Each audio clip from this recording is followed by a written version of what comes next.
Shalom Bapak Ibu Saudara yang dikasihi Tuhan. Seri pengajaran hari ini berjudul Mengandalkan Tuhan. Saudara, Allah yang kita sembah itu sama dengan Allahnya bangsa Israel. Dia adalah satu-satunya Allah yang benar-benar ada, dan yang sudah membuktikan keperkasaannya terhadap bangsa Israel. Bagaimana dia menolong bangsa ini keluar dari tanah perbudakan, menuntun mereka membelah Laut Kolsom, memberi makan dengan mana dan burung puyuh di padang gurun, serta menyertai mereka dengan tiang awan dan tiang api.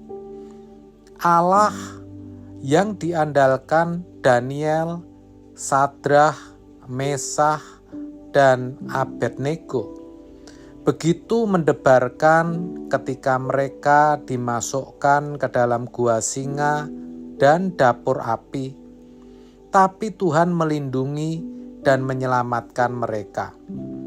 Bagaimana suasana mencekam yang dialami Elia ketika melawan 450 Nabi Baal, di mana akhirnya api dari langit menyambar dan membakar korban persembahan itu. Ini membuktikan bahwa Allah yang kepadanya kita berbakti benar-benar ada. Dia besar dan dapat diandalkan. Zaman memang sudah berubah. Sekarang kita tidak lagi hidup dalam perjanjian lama. Kita hidup sebagai umat perjanjian baru.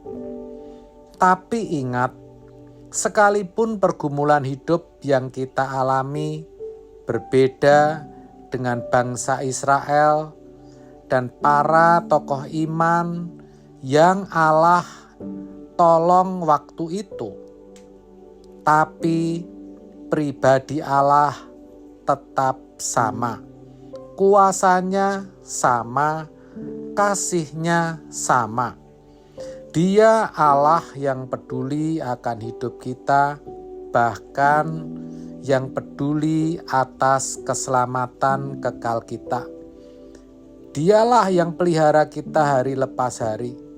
Bahkan Dia juga yang telah memberikan putra tunggalnya untuk menebus dosa kita.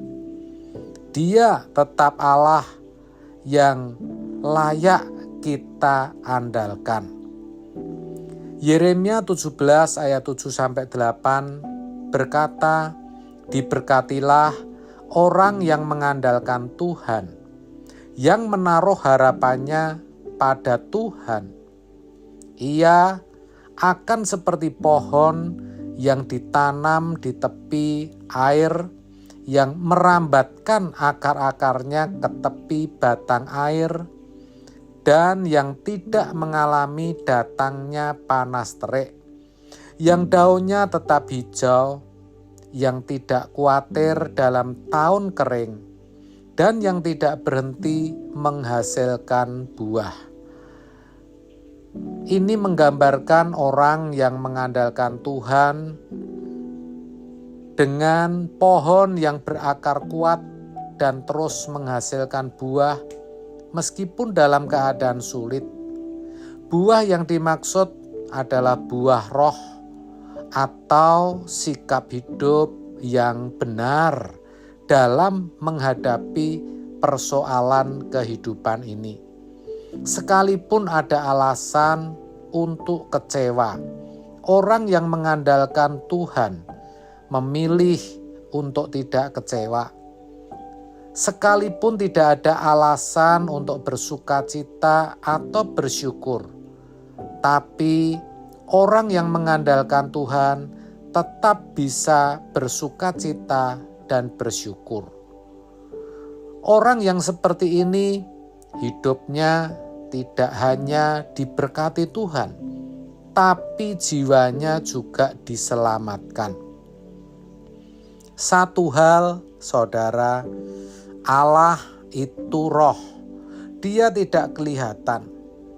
Kalau dalam perjanjian lama, Allah tidak berbicara secara langsung kepada bangsa Israel, tapi melalui imam dan para nabi.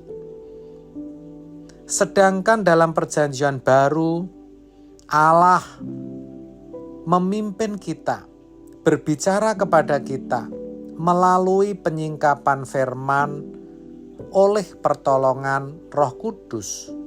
Itu artinya ketika kita mengandalkan Tuhan, berarti kita mengandalkan firman-Nya.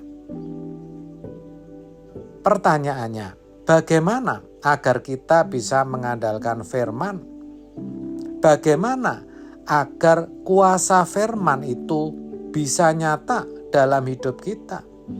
Bagaimana kuasa firman itu bisa menghibur, memberikan kekuatan, menunjukkan jalan keluar, sehingga dalam menghadapi setiap persoalan kehidupan, kita bisa berkenan di hadapannya.